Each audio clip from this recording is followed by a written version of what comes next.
Anybody home? Semoga kita disinari oleh kasih dan cinta. Dan buat kalian yang baru pertama kali kesasar atau terdampar di channelku ini, aku si pembisik kartu, aku tinggal di Belanda dan di Thailand. Dan buat kalian yang udah terdampar berkali-kali, terima kasih buat kalian semuanya. Hari ini kita mau up lagi kasus Subang ya Cin ya, sebelum dirilisnya siapa tersangka dari kepolisian. Halo kasus Subang, apa kabar? Ya sudah masuk ke 7 bulan. Dan kalian yang udah nonton video-video Madam Suki sebelum-sebelumnya mengenai Subang dan masih bersamaku, terima kasih. Buat kalian yang tidak percaya dengan kartu tarot, jangan pernah dipaksa ya. Barangkali ada aja yang bertanya, kartu kok ditanyain, ya kan? Oke, jadi nggak perlu dipaksa, silakan untuk mencari channel yang lain ya. Jadi make your life easy ya. Jadi buat hidup kamu itu sangat mudah ya. Jangan mempersulit diri sendiri. Kalau tidak percaya berarti ya udah, itu bukan channel yang tepat buat Anda ya kan? Oke. Ya masih sampai hari ini bersamaku. Ayo kita bahas tentang hal ini. Nah, beredar di sosial media mengatakan bahwa D, tahu dong D, sudah terbebas dari tuduhan, padahal belum ada sebuah konfirmasi kalau D ini bebas dari tuduhan. Atau memang mungkin, oke deh, mungkin bukti-bukti yang didapat mengarah kepada D ini gugur. Bisa jadi nggak sih ya? Oke. Ketika motif tidak ditemukan, namun D akan tetap datang untuk memenuhi BAP jika diperlukan begitu. Nah, semua orang kan bisa juga mengenali saya karena memang perkembangan demi perkembangan kita itu selalu mencari tahu sebenarnya ya, kepo meskipun udah gemes, udah capek, tetapi ya udahlah, namanya juga udah nanggung gitu, jadi mau nggak mau memang harus mengikuti episode per episode perkembangan dari kasus perampasan ibu dan anak di Subang ini. Oke, kita tahu ya bahwa D itu sebagai saksi. Sekarang kita mau cari tahu dulu yuk, saksi itu apa sih, supaya kita lebih mengenal lagi tentang sosok saksi-saksi ini. Which is kita tahu ya, saksi ini sudah menjadi 106 saksi. Wow. Nah, hari ini kita mau ngobrol-ngobrol santai yuk ya, dan ini adalah rangkuman yang sudah aku buat. Jadi saksi itu adalah orang yang dapat memberikan keterangan guna kepentingan penyidik ya, dalam proses penyelidikan begitu. Jadi saksi itu akan dimintai oleh penyidik ya, untuk kepentingan penyidikan, penuntutan, dan peradilan serta suatu perkara pidana yang ia atau mereka dengar sendiri gitu, atau mungkin dialami sendiri begitu, atau mungkin dilihat sendiri begitu ya. Nah, ternyata menjadi saksi ini ada sebuah konsekuensi ya dong. Kalau saksi ini yang dipanggil ternyata bohong, nah itu polisi juga berhak untuk memberikan sebuah memberikan sebuah hukuman begitu karena kebohongannya itu.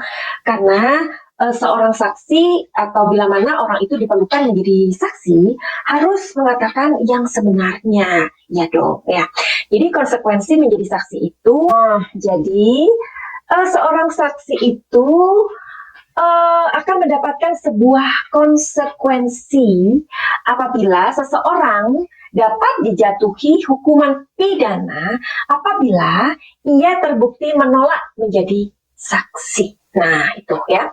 Akan sebuah perkara atau suatu perkara yang melibatkan dirinya karena ada suatu peraturan yang mengatur seseorang apabila seseorang tersebut menolak menjadi saksi. Itu ada di pasal 224 ayat 1 KUHP yang berbunyi, barang siapa yang dipanggil sebagai saksi, ahli atau juru bahasa menurut undang-undang dengan sengaja tidak memenuhi kewajiban berdasarkan undang-undang yang harus dipenuhi, bisa diancam ya. Jadi satu, dalam perkara pidana dengan pidana penjara paling lama itu 9 bulan. Yang kedua, dalam perkara lain dengan pidana penjara paling lama 6 bulan begitu ya. Jadi seseorang atau kesaksian atau pernyataan yang disampaikan oleh seorang saksi dilakukan di bawah sumpah. Nah itu loh ya, sesuai dengan agamanya tentunya.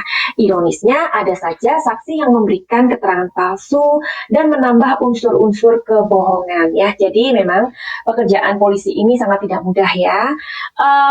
Meskipun saksi itu sudah di bawah sumpah, harus mengatakan yang sebenarnya, tetapi ada saja saksi-saksi yang masih berani gitu melanggar sumpahnya. Nah, unsur-unsur kebohongan itu bisa diartikan juga dengan keterangan palsu ya. Nah, keterangan palsu yang dimaksud di sini adalah keterangan yang sebagian atau seluruhnya tidak benar, ataupun ada ketidaksesuaian dengan bukti dan informasi yang sudah dikumpulkan oleh hakim. Nah, jadi kita sekarang membahas D aja ya. Jadi ini sudah ramai dibicarakan orang, meskipun kita belum menerima sebuah konfirmasi langsung bahwa D ini sudah terbebas dari tuduhan ya, atau terbebas dari saksi begitu. Hari ini kita mau mengulik ke belakang dulu ya. Jadi apa sih sebabnya si D ini kok apa ya, waktu itu menjadi sebuah sorotan banget oleh masyarakat ya. Nah jadi D ini sebagai, kita tahu ya apa posisi dia di keluarga tersebut. Posisi D di sana tak lain adalah dia hanya seorang pegawai, ya, pegawai dari kedua korban tersebut. Nah, D ini menjadi kontroversi banget karena keterangannya itu berubah-ubah, Cin. Nah, terus dia juga pernah digigit oleh K9, Cin. Terus ada lagi.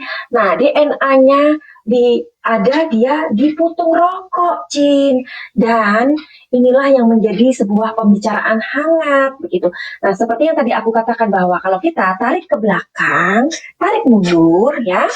Awalnya Y ini kan minta D untuk datang ya sebelum kejadian itu, minta uang untuk beli selotip. Nah, itu kejadiannya adalah di pagi hari.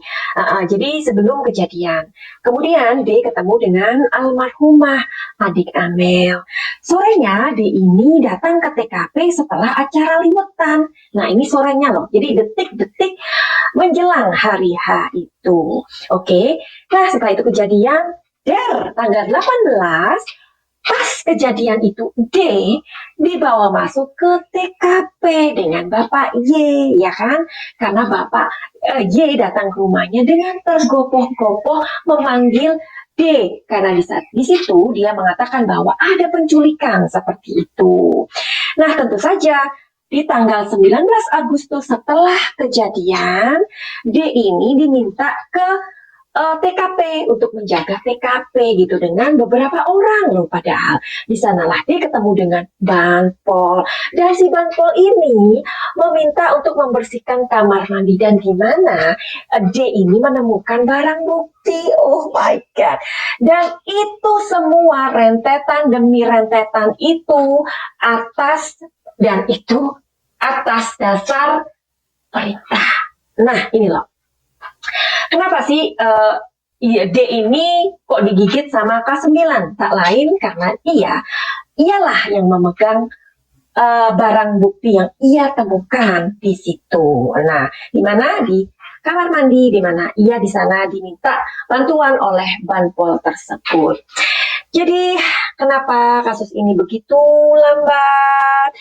Sebenarnya ya, pemirsa, netizen atau warganet 62 di mana saja yang tersebar di dunia, sebenarnya kalau kita melihat rumitnya dari kejadian ini, kan bisa jadi ya si D ini dibuat framing begitu kan ya.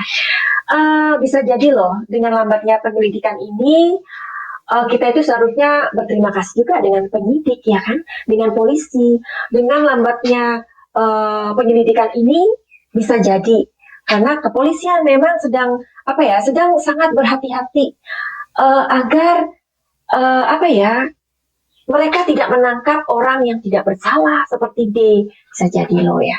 Makanya ini kita perlu memikirkan hal-hal yang seperti ini ya. Jadi apapun itu, penyidik tentu tidak akan gegabah untuk menetapkan orang yang tidak bersalah gitu kali Cin ya.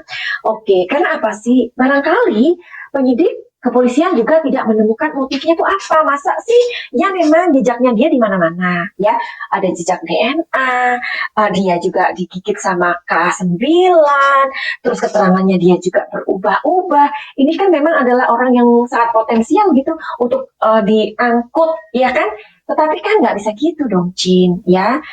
Karena kan anak seperti D itu motifnya apa gitu loh ya. Madam Suki udah membuat video D ini udah banyak banget loh.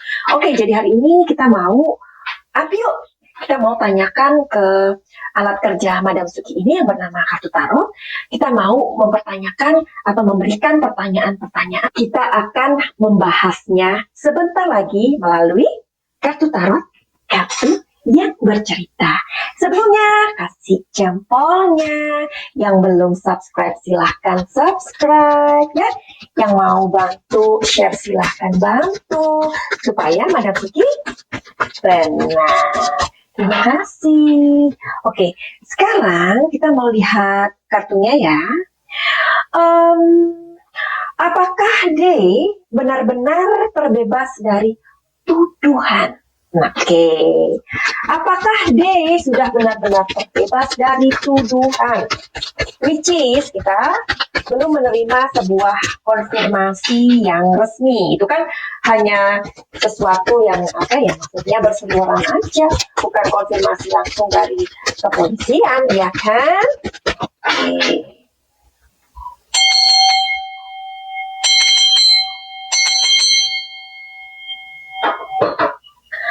Kalau kartunya positif, artinya ya bahwa D ini sudah terbebas dari tuduhan. Kalau kartunya negatif, artinya belum.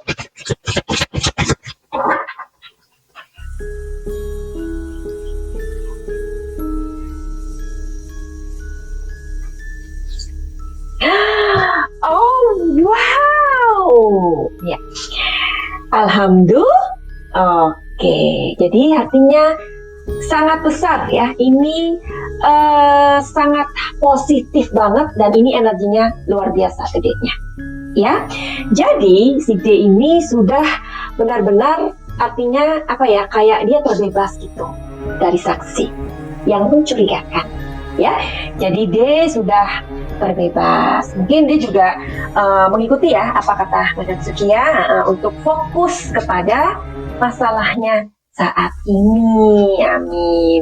Jadi energinya sangat positif. Oke, kita balik lagi. Terus kenapa dong penyelidikan ini polisi maupun penyidik kenapa sih kok lambat? Apakah benar mereka itu mereka itu nggak mau sampai salah tangkap orang? Oke, positif atau negatif? Kalau positif artinya iya, kalau negatif artinya enggak. Artinya sih nggak begitu besar energinya ya. Nggak begitu besar artinya kenapa? Coba cari tahu lagi kenapa kok ini lambat ya. Lambat kenapa? Apakah takut cari tahu? Jadi kenapa dong? Kenapa? Oke. Kenapa?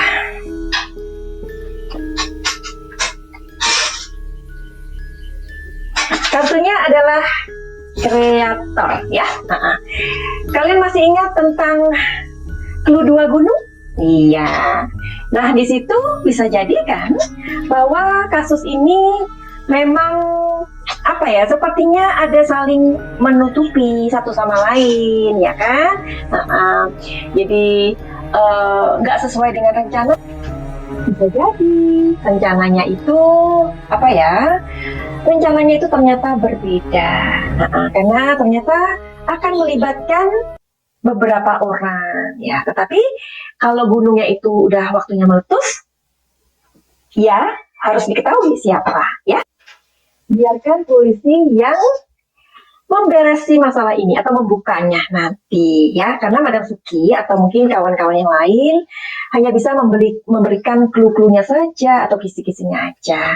Nah, ini ada Jeng Ciput nih. Ya, Jeng Ciput Suharno. Halo Jeng Sai. Oke. Semoga Jeng Sai Ciput selalu sehat dan bahagia, amin.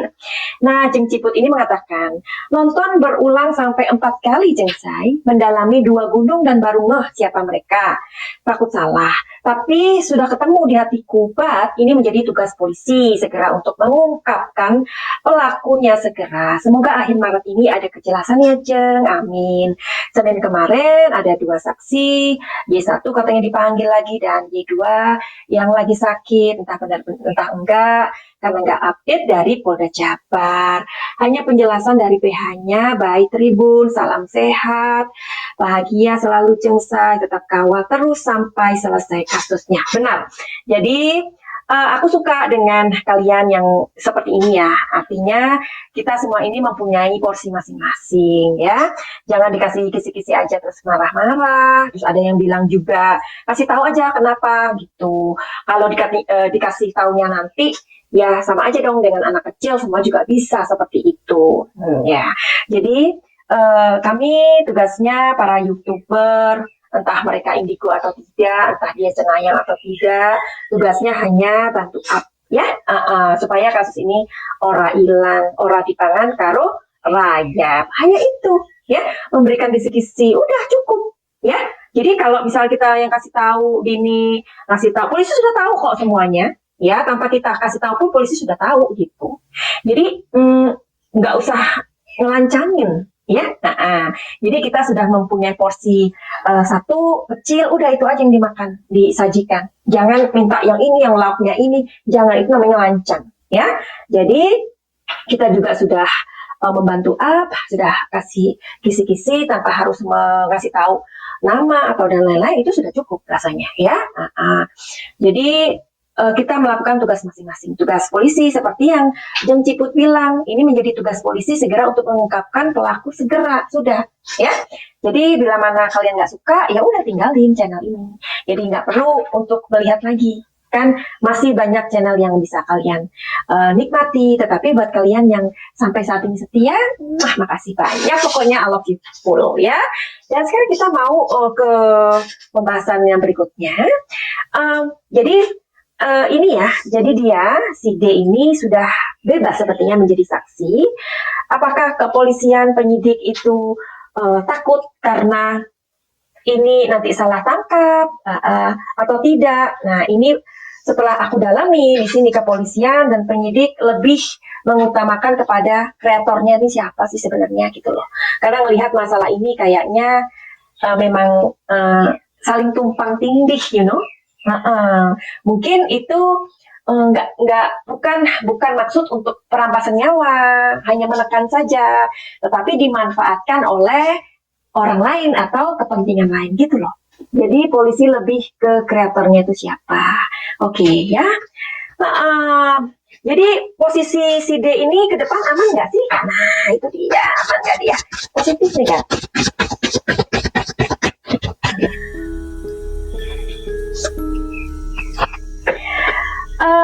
Dulu bisa dikatakan akan aman ya, karena seperti yang tadi aku bilang bahwa dia masih dibutuhkan untuk memenuhi BAP.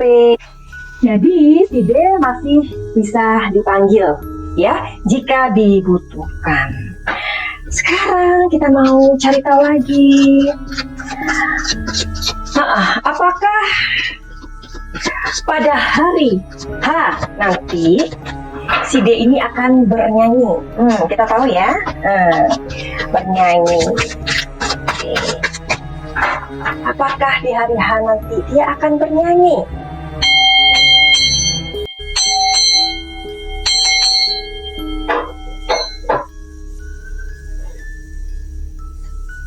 Kalau positif berarti ia akan bernyanyi, kalau negatif enggak ya. Jadi kita juga menduga-duga ya kalau dia ini tahu sesuatu gitu, makanya omongannya itu suka berubah-ubah seperti nasi goreng ya, dia beli nasi goreng dan bla bla bla lainnya. Wah, oke. Jadi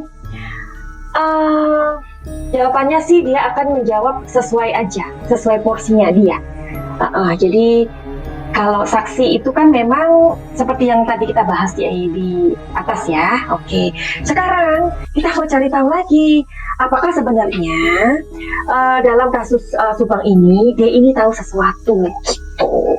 Oke, apakah dia tahu sesuatu? Kalau positif energinya ia tahu sesuatu yang penting. Kalau negatif energinya ya yang dia dibutuhkan sebagai saksi aja ya.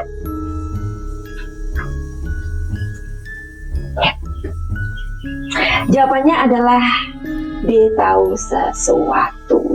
Lihat ada tangga? Oke, dan ada orang laki-laki. Dan kartu ini adalah the Hierophant. Artinya ini adalah sebuah energi yang sangat besar, yakni Mayor Arcana. Kalau ini kan Minor Arcana, kalau ini Mayor Arcana. Oke, jadi begitu aja pembacaan dari kartu ini. Nanti besok mungkin kita bahas lagi tentang sepatu, tentang apalah. Silahkan memberikan pertanyaan sebelum polisi merilisnya. Kita harus bantu polisi untuk bersemangat lagi. Mudah-mudahan kepolisian diberikan kemudahan ya. Dan mudah-mudahan kasus ini cepat selesai. Karena apa ya? Canmua artinya itu apa? Aku udah capek gitu ya, aku udah bosen gitu loh ya.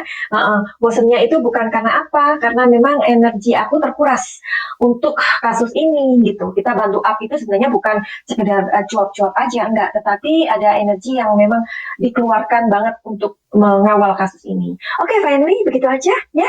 Tetap semangat, semoga kita semua selalu sehat, bahagia, dan diberikan umur panjang.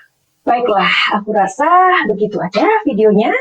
Buat kalian yang memiliki sebuah masalah, entah itu masalah pribadi, atau masalah tentang pekerjaan, kehidupan, bahkan kesehatan, silakan untuk konseling atau konsultasi di Madam Suki. Tapi ingat, itu semua tidak gratis ya. Jadi, misalkan kalian mempunyai gangguan kesehatan. Nah, atau kesehatan apa yang mesti diwaspadai? Caranya bagaimana ya? Kan kita lebih baik tahu dulu. Atau kalian yang mempunyai pekerjaan tetapi uangnya selalu habis, atau kalian yang merasa terpuruk ya tentang keuangan. Jadi boleh banget untuk konsultasi sama Madam Suki, curhat asik ya. Dan kalian yang mempunyai emosi ya, mempunyai gangguan emosi, mempunyai trauma atau hal-hal lain yang nanti bisa dibicarakan, silakan untuk menghubungi Madam Suki. Caranya gimana? Silakan untuk melihat di deskripsi, karena di sana Madam Suki selalu menaruh nomor telepon. Kalau kalian malas, ya udah inbox aja di Instagram Madam Suki. Finally, begitu aja. Mudah-mudahan video ini berguna buat kalian. Oke, begitu aja. Send love and light. Salam.